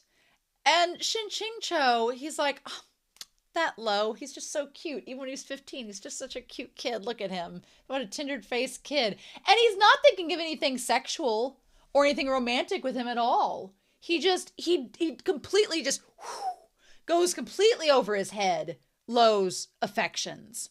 And it's like, it's like just a gut punch of, oh, wow. The novel makes it very apparent at how much he does not realize, and makes it very apparent how much Luo has a crush on him. So we have the satisfaction points. We're up to what now? What are we up to now? 1,000, we had 1,045 plus 5 was 150. So we're up to 1,100 satisfaction points. And I think it's so apparent at how much he doesn't get it, because then he's like, why did the system give me satisfaction points? I didn't do anything. We just hugged. I'm just oblivious. But then when he does the ha ha ha ha ha, I'm like, Shen QingQiu, are you really oblivious, or are you in denial? Are you really oblivious, or are you in just stark denial that it's anything? Because there's a difference. There's a difference in being oblivious and not realizing at all, and realizing and being like, oh no, what? It couldn't be. There's a difference. And I'm kind of torn which one it is, but it seems like he's more oblivious than anything. But there might be some possible contemplation there. We don't know yet. I thought it was interesting how Ming Fan and the others chewed their sleeves. They didn't cut their sleeves, but they chewed on them for a good long while. Right? But here, they all notice that Luo Binghe has become Shen QingQiu's favorites. And he's moved from the woodshed to the bamboo house next to his, with only a wall in between. I feel like that was going to come up later in the story. I feel like the idea of, because Luo didn't have anything, he just moved in the house. Shen QingQiu had everything laid out for him. I feel like that line where he's like, it was especially unreal when he thought of Shen QingQiu sleeping in the main room just a wall away. And I feel like it's important to note that Meng Mo doesn't show up in that part when he's having that realization. So I feel like we're going to go back to that at some point where Luo Binghe is talking about him being so close to Shen QingQiu. I feel like we're going to get back to that at some point. But instead, we have the moment where Luo Binghe does decide that he's going to train under Senior Mo. And I want to bring this up to kind of, again, we're talking about the OG versus the new. Get this up on here. So in the OG, we had Luo Binghe accepting Meng Mo, and for all we know, as his master, because by that point he did not like Shen QingQiu. Shen QingQiu has been trying to kill him the entire time, so he's like, yeah, I'll accept you as my master, sure. Here it's a little different. Here he says that Luo Binghe will only accept Shen QingQiu as his master. And Meng Mo is just like, you're an old man, you're my senior, you're not my sensei. So, I don't know. It makes me almost more anxious because I worry that when Luo Binghe goes to the abyss, if Shen QingQiu kicks him down, he's going to feel betrayed. And I feel like Meng Mo is going to strike and be like, see, I told you that he doesn't like you. I told you he was treating you horribly, but you didn't listen to me. And so I worry, I'm like, is this story going to make Luo Binghe even more of a villain? But is it going to be like, instead of him going off and being with all these women, he's like trying to get back to Shen QingQiu and like prove to him that he messed up? I don't know. I feel like this, of all the MXTX stories that I've read, this is the one I know going into this the least. I have no expectations. I don't know what I'm walking into. I feel like when we walk off that abyss with Luo Binghe, we are walking into an uncharted territories. Because all we know from the novel, from the OG novel, is that he falls into the abyss, gets trained by Meng Mo to come back and get his revenge, and he goes from sect to sect killing everybody until he's taken everything over, and then he ends up making Shen QingQiu into the human stick and has sex with all these women. That's what we know, but we already know based on what's happened that that's not going to necessarily be the case in this story, so it's like, I don't know! I didn't feel this anxious going into Heaven Official's Blessing. I didn't feel anxious at all reading the novel from Oda Azushi. It was a celebration at that point. And Heaven Official's Blessing, you kind of had an idea of maybe where it was going. And then, or at least you thought you did. But here, it's just like I'm looking at an abyss and it's a blank slate. And there are 3 novels ahead of me that I'm just like, question mark. And it makes me anxious. I don't know what to expect. I don't know at all. And so he says he has one request. And he's like, my master treats me with kindness. I can't apprentice under anyone without his permission. And he's like, and then Luo Binghe says many thanks to Senior. And what's so interesting is he notes that Luo Binghe was all cute and obedient in front of his master like a little white lotus. But he became a completely different person around everybody else. And that's what made me think of Hua Chong in Heaven Official's Blessing. So I'm going to have like 30 seconds to a minute of Heaven Official's Blessing spoilers. So just, I'll wave my hand like this when I'm done with the spoilers. So if you want to just skip ahead till I do this again, and then you won't be spoiled. But I was thinking about Hua Chong and Heaven Official's Blessing because in that series, Hua Chong, like, comes off as this demon. Like, he's this impenetrable force. He's this demon. He is all powerful. Nobody messes with him. Everybody's terrified of him. And he's like, he's kind of the antagonist to the heavenly realm. And in this, it's kind of the opposite, where Luo Binghe is the protagonist and everybody loves him, right? But what's interesting is that there's two sides to Hua Chong. There's a side that looks like a monster, that's a demon, that you don't mess with him, he'll kill you. But then to Gege, to Shi Lian, he's like, oh, Gege, you're so wonderful, and I worship the ground you walk on. And that's kind of how it is here. Luo Binghe, he worships the ground that Shen QingQiu walks on. Like, 1000%. And everyone else, he's just like, you're not my Shizun. I don't have anything to do with you. So what's going to be interesting for me is to see, and that's end of those spoilers. What is going to be interesting to me is to see that Luo Binghe, he worships the ground that Shen QingQiu walks on. When Shen QingQiu pushes him off into the abyss, what is going to be the effect of that? How is he going to take it? What's he going to read it as? Is he going to think, is Shen QingQiu going to try to explain himself and why he's doing it? Is he going to try to offer him some kind of words to keep him from coming out with a bad mindset towards Shen QingQiu? Is he just going to accept his fate? How is this going to work? And I'm very curious to see by the end of this first novel, because I think it'll be by the end, what is that event going to be like? And I honestly don't know. I'm like, I don't know how to deal with it. I don't know what we're going to get. So that's going to be interesting, right? I liked that chapter 20 didn't just end. We had the start of the conference and then chapter 21 began. That part was really neat. I wasn't expecting that. But they basically have 3 years pass. We get a 3-year time skip. And then at that point, after the 3-year skip, we have Shen QingQiu, who's kind of gotten used to, living the life of luxury. He's like, these last 3 years, I've just got to, spar with Liu Qingge every now and then. He helps keep my spiritual energy regulated. We're all good. Everything's fine. And Luo Binghe gets to do all of these different tasks for me. It's fine. And everything just flies by. And Shen QingQiu then realizes that the Immortal Alliance conference is about to take place. So in the original novel, the Immortal Alliance conference, or the IAC, is the point. It's the first step towards Luo Binghe climbing to the top as the protagonist. And his climbing to the top with his harem and with his blackened heart. I like that it's just basically like protagonist, heterosexual, black-hearted. Like things that we don't want. And then, and his soul will never be washed clean. Basically having a blackened heart and soul.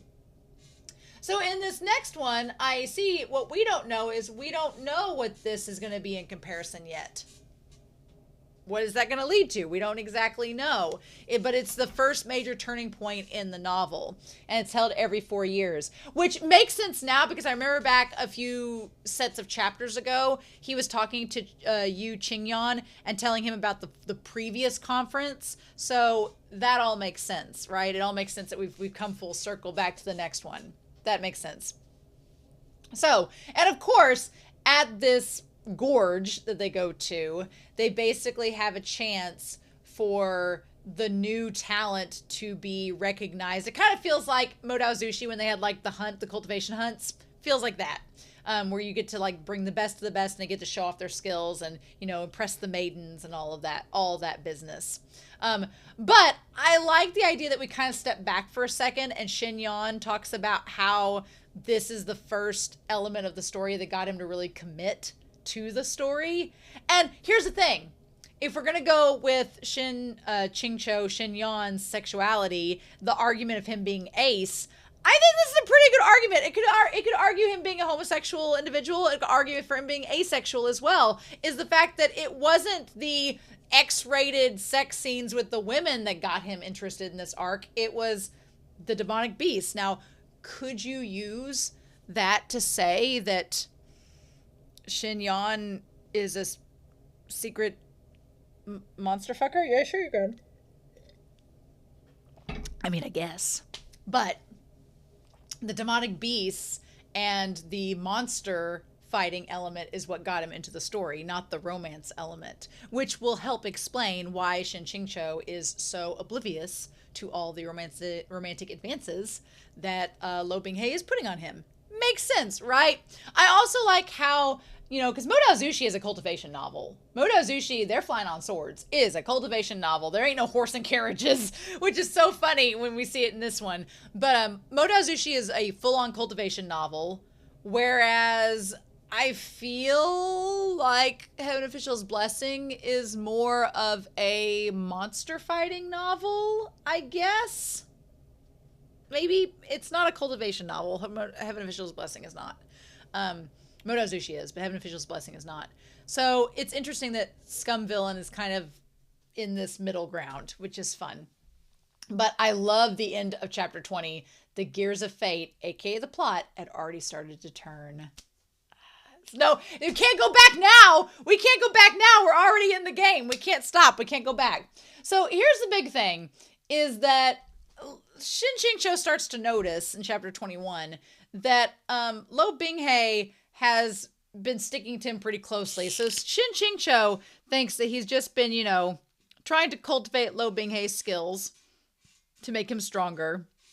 Versus Luo Binghe has not only been obedient, but he's also quite flirty in these chapters. He is flirtatious. He has a little, like, his coyness and his, kind of 17-year-old. Shen QingQiu calls it his rebellious phase. I'm like, what are you, 50? It's so funny that Shen QingQiu is as Shen Yan is only 22, 23. In the book, he feels like he's 50. And you're and I think that's maybe why some people don't. If you're somebody that doesn't like the Luo Binghe and Shen QingQiu relationship, I get it in the novel, because it does, the way that Shen QingQiu acts through, the way Shen Yan acts through Shen QingQiu makes him seem so much older and makes him feel like a guy in his 40s, which would be creepy with Luo Binghe, who was between 14 and 17. So yeah, I get that. And especially in this part here, Luo Binghe is flirting. Him showing up, being how'd you miss me? And all this, and sitting there and doing oogly eyes, while pours him tea and makes him congee. I was like, you are flirting, sir. And Shen QingQiu, who just thinks that he's just been doing odd jobs for me, is like, oh, thank goodness you're back. And doesn't quite realize in the depths of his heart that he's growing this affection for Luo Binghe, is just oblivious to what he's doing. He's in Modao Zushi, Wei Wuxian does certain things to Lan Wangji under the guise of him being oblivious when he's actually not oblivious. And but he doesn't realize the effect that it's having on Lan Wangji. That's kind of like this, except Shen QingQiu is literally oblivious. And Luo Binghe is not hiding the effect that it's having on him. And it's oh my God. It's a lot. And I'm like, you two are ridiculous. So ridiculous, right? So speaking of kanji, I went on vacation last week and I went to New York, and this is off topic, but the kanji thing, there are some Americanized Chinese restaurants where I live. They're very Americanized. And my friend, her dad used to live over near China. And he described, there's a really, really good Chinese restaurant that's here where I live, but he described it as Szechuan style, whatever that amounts to. And it is a very distinct style. It's really good. I really like it. So it's Szechuan cooking. I like it a lot. But when we were in New York, we wanted to try, because his favorite style was Cantonese. And so we wanted to try Cantonese. And we found this restaurant. It had a lot of good reviews. But I figured out very quickly that the difference between Szechuan cooking and Cantonese, my taste buds were not acclimated to the Cantonese. I was like, ooh, the way that the rice was cooked, it felt like it was in a different broth or a different type of water. It had a distinct taste to it. It tasted dishwashy. I don't know. There's no other way to describe it. It tastes like my great grandmother's house smells. That's the only way I can describe it. And I was just like, ah. And the flavoring was just not as sweet. And it was different. It's difficult to describe, but it wasn't my acclimated taste. It wasn't for me. And I thought about trying congee. I was going to try some, but then I wasn't in the mood for porridge. It was hot outside, and I was like, porridge and heat sounds like not a good mixture. And then once I had like the rice and stuff and had the taste of it, I was like, oh, I don't know if this is the right flavor for me. So I didn't get a chance to try it. And I was kind of bummed, but maybe in the future I will try it. But yeah, so I guess I like Szechuan more than Cantonese. I guess that's where my taste buds are. But I thought that was worth mentioning because it was very authentic. Like they had a whole damn roast Peking duck ready to be eaten. And I was like, oh, so there's that. But yeah. But he rushed all the way here. He's like, yeah, the way that Luo Binghe is like, I rushed all this way to see you, Shen QingQiu. And it's like, oh my God. But yes, so he has this blade now, this blade that's called Zhang Yang. So Zhang Yang is the blade that he has now. Get this right. Zhang Yang is his blade. That means righteous son. I'm guessing he's going to lose that blade and get the blade that he ends up as the main protagonist. Because he says that when he gets the new blade, it's going to look like a toothpick. Yes, his true personal sword is going to make it look like a toothpick in comparison. So yeah, but Luo Binghe, like, he makes this smooth talking seem warm and genuine, and for Shen QingQiu, it's like a damn Pokemon attack. It's super effective, and I'm like, Shen, you just don't realize what he's doing, and you're responding to it without realizing how it's affecting him. Like, oh my God. So yeah, they talk about the conference, and they get everything ready to get everyone set to go, and when Luo's like, am I pleasing to look at? And Shen QingQiu just says Binghe in response. The fact that he's on like a first name basis with him and that he basically he doesn't deny it. And I'm like, you don't know what you're doing. So it's making my anxiety ramp up even more. But here's the part where he tells Luo Binghe, would you be okay that if you had to experience all of these pain, torment, trials, and tribulations to the point where you're about to collapse, would you still do it to become the strongest? I'm like, I feel like the Endless Abyss scene is going to be, I don't want to spoil anything with Modao Zushi, but it's giving me Modao Zushi vibes. Very much so. It's giving me Yielding Patriarch vibes. Like, I don't know. I don't know what we're going to get. I'm so in the dark and I'm so excited, but I'm also so anxious.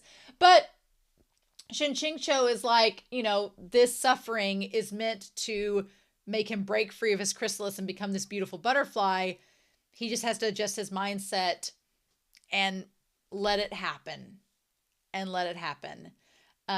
He's like, I forced myself to realize that this moment has to happen. It has to come from me. I have to be the one to do it. I'm just got to accept that this is a fate. Here's the thing. The Scum villain self-saving system is meant to save Shen QingQiu. So, and the system says that this event has to happen. So at this point, it's like, I'm going to be curious if Luo Binghe falls into the abyss. Is the system going to notify Shen QingQiu of any effects that it has, or any like satisfaction points or things that change? Like, what is that going to amount to? We don't know that yet. And because if the system notifies him of something, will he be able to gauge how Luo Binghe is doing based on that? I don't know. But I'm just like, I feel like Shen QingQiu, even though he doesn't want to do this, he knows that it's kind of like a parent when they're like, I don't want my kid to fail, but I know it's going to make them stronger, so it has to happen. So it's like, is Shen QingQiu, when they get to the edge of the abyss, going to offer him any supporting words or things being like, hey, it has to be this way, I'm sorry, but yeah, and yeet him off? It's going to be really hard not to read ahead. I can tell you that. It's going to be really hard not to read ahead. And I'm not going to guarantee that I won't read ahead. We'll just have to see. Just have to see what we get. So, anyway, Shen QingQiu says he's been brainwashing himself to say that it's going to be fine. He has to the abyss. It's going to be okay. So then they go to the Immortal Alliance conference. And I honestly did not realize that they had the different sects. I guess I was thinking of when I was watching the Donghua, I was thinking that they were all the people at the conference were just from the 12 mountain peaks. But no, the 12 mountain peaks are all in one sect. And then there are 3 other sects. So I'm like, oh, there are 4 sects. So I'm wondering if each volume is going to go through a different one. Like we have like the cheating peak one here. If we're going to get to the Huanghua, which we'll talk about, Huachong sect. And if we're going to get to the monasteries or the temples, I'm wondering if we're going to touch on base on those as we go. Maybe, possibly. I just love that Shen QingQiu is so pissed that they can't fly in a carriage. He's like, I can't believe this. How dare we? So then he also says that, you know, he's not good at writing yet. But then we meet the Zhanshu, which is where all the female cultivators are. And MXTX, you know, you don't know, but you know that my pronunciation is terrible. You gave me Ning Ying Ying, which we don't see her at all at this point in the story. She's kind of vanished from sight. Luo Binghe doesn't care about her. She's out of sight, out of mind. Doesn't care about her anymore. And what was interesting was we saw through the training in the Donghua that Luo Binghe had been doing with Meng Mo, he was getting better and better and better. And he was starting to steal away people from the sect over to his side versus Ming Fan. So we didn't exactly see that in the novel, so that's interesting. But then, yeah, Ning Ying Ying, she's out of the picture. We don't even know where she is. She could be off making out with Ming Fan for all we know. Instead, we get the leader of Shu Peak, Qing Qing.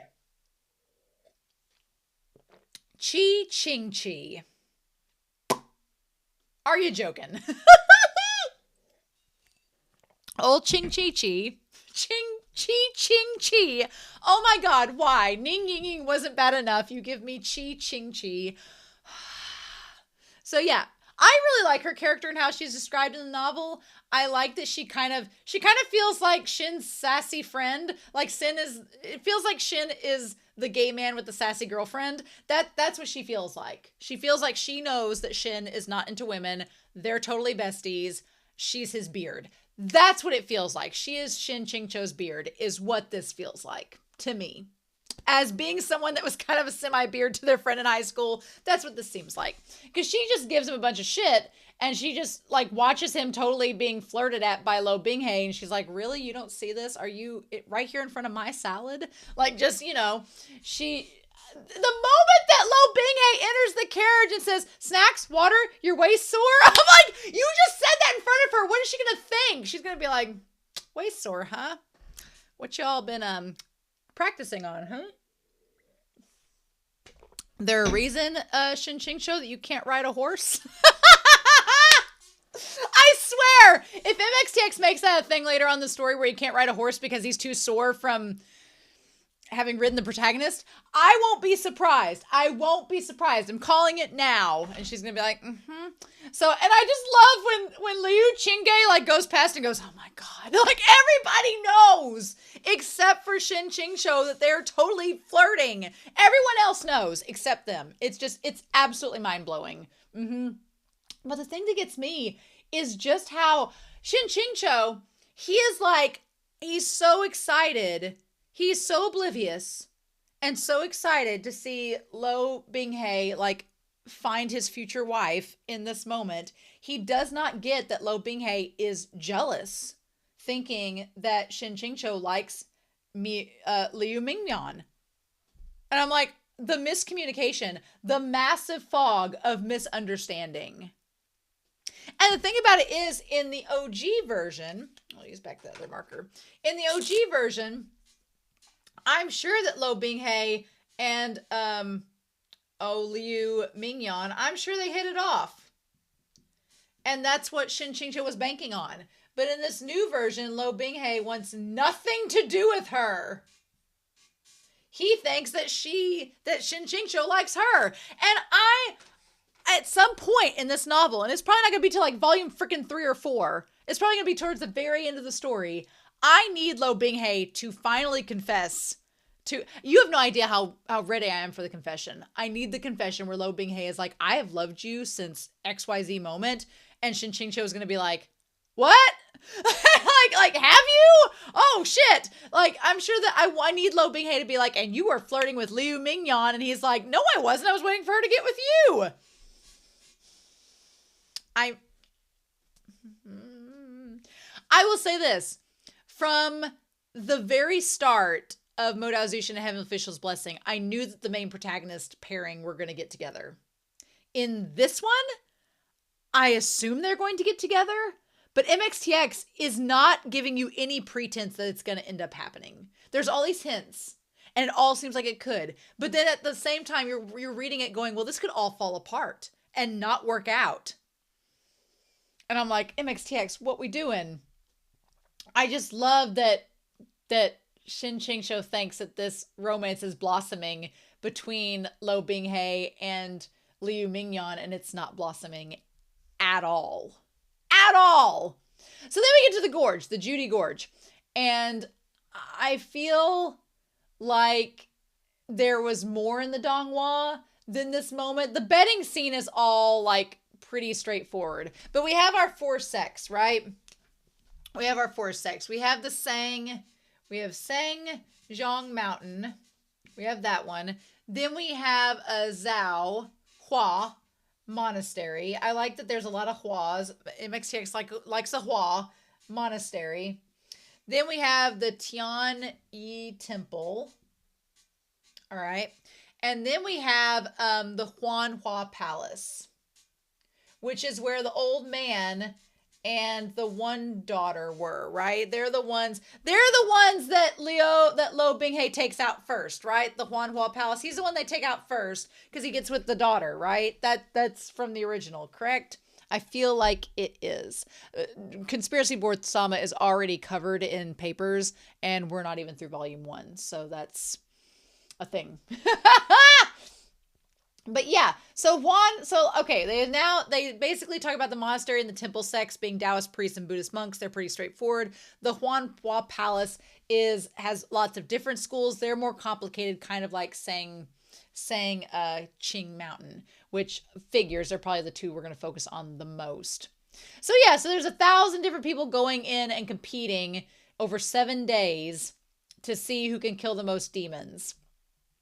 And if you are they make a big deal. I like the idea that we have the bracelets, the wristlets that gather all of the beads that determine how many monsters you've killed. And they make a very big point to establish that if you get a duel and you break that bracelet, you are kicked out for 12 years. That seems like a very big plot point to bring up. I'm expecting that there's going to be something come out of that. Like somebody's going to break somebody's wristlet and cause them to be banished. Something's going to happen in terms of that. I feel that that's coming. But whether or not, I don't know if it is or if it's a landmine that airplane shooting towards the sky had set up that doesn't go anywhere. I guess we'll find out. But yeah, Shen QingQiu's bored. He's like, he already knows what's going to happen in the story. He's already been through this exposition in the original novel. Nothing's changing at this point. So then they do the bets. And Gong Yi Shizong is mentioned, and they're talking about how he's going to be the one to stand out. But then Shen QingQiu basically points out the exact same thing that we're all thinking. They're like, he's just going to end up being a foil to Luo Binghe because they're both like these protagonist-like characters, but Luo is the one that's going to take center stage. So again, I'm really curious to see because so far we've set up Liu Qingge and we've set up now Gong Yi Xiong to both be characters that could rival Luo Binghe, but are not the protagonists. So where do they fit at in the story? What is their role going to be?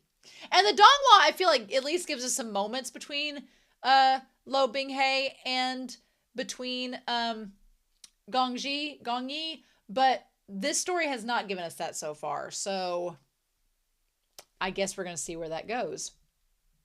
But Shen QingQiu bets 5,000 stones on Binghe just to encourage him. And I love that Liu Qingge, I freaking love him, where he's just like, just for fun, we don't have 5,000 stun stones. Where are you getting these from? I just love that I could just see him leaning into frame like he does in the Dongwon. He's like, what are we doing? Like, I love him. I need more of him in this story. I need more of him, please. And I'm hoping that we get more of him as we go, because a lot of people seem to like his character. So I'm hoping that that's what we're going to get. But yeah, everybody is commenting on Luo Binghe and how he's dressed in white. They all notice him. They're all like flirting and like giving him glances. As far as we know, Luo Binghe doesn't care about any of that. And that's kind of the thing. In the OG, everyone noticing Luo Binghe was being noticed by everyone. And here, Luo Binghe probably doesn't care. He doesn't care as long as he has Shen's attention. Right? So it's really interesting because in the OG novel, it was probably the case that Luo, because Shen QingQiu was trying to kill him, he was, gaining all this attention from the people at the conference. And in the OG version, I'm sure Shen QingQiu was trying to get him killed. And here he's betting on him because he believes in him. So it's like, damn.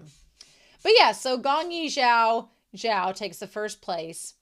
And then Luo Binghe is a bit of a spot down. And he's only got one demon that he's killed so far. But this thought kind of crossed my mind because we kind of stopped the chapter right as he was meeting Wanrong and the sister. The thing that struck me was that Shen QingQiu was like, oh, I'm not worried. I'm going to win this bet. Luo Binghe, he's going to win because that's how he does in the OG novel. But in the OG novel, he wins because he's so determined to gain a following and to prove himself against Shen QingQiu.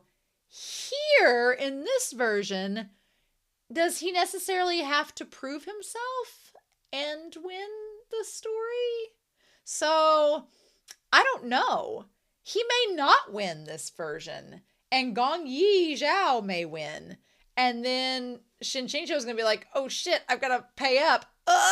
So, I don't know. That seems interesting because Shen QingQiu is so adamant that Luo Binghe is going to win. He's so adamant he's going to win and that it's going to be a thing, and Gong Yi Zhao is going to be like second to him.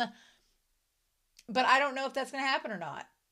I don't know at this point because things are changing and we don't exactly know how they're going to change. I didn't think that Wanrong was going to die like she did in the Donghua. And maybe she doesn't die in this, but I think she's going to. So, interesting.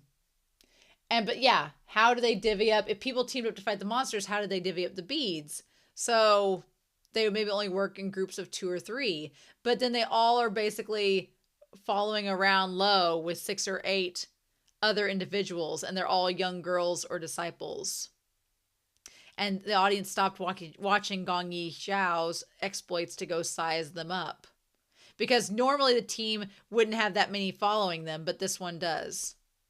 So there's a Hua Huan disciple in light yellow robes holding a night pearl to light the way, which I'm assuming is Wanrong. So I think that's interesting that most of the teams only worked in like groups of 2 or 3 so they could divide the beads up for themselves. But because Luo doesn't care, he's in a group of 7 or 8 because he's like, I don't care. I'm not after the beads. I've got my master's approval, so who cares? I don't know what we're going to be doing with this. I'm so nervous. I don't know. I'm assuming we're going to get the giant, like, man-eating spiders next episode. But I don't know if we're going to get, like, the desert scene with Mingyan. Maybe we'll just cut to that real quick. And we'll just have a segment with Gong Yi Zhao and the monsters. I feel like we're going to be focusing more on Wanrong and the relationship with Luo and them next week. And maybe get to the man-eating spiders. I don't know.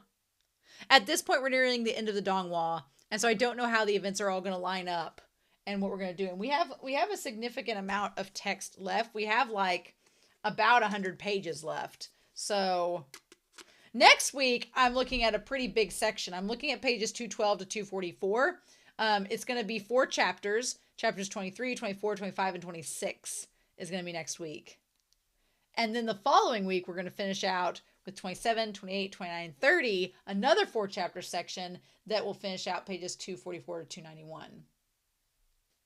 So, yeah, we have like 40 pages the next 2 weeks to finish out volume 1.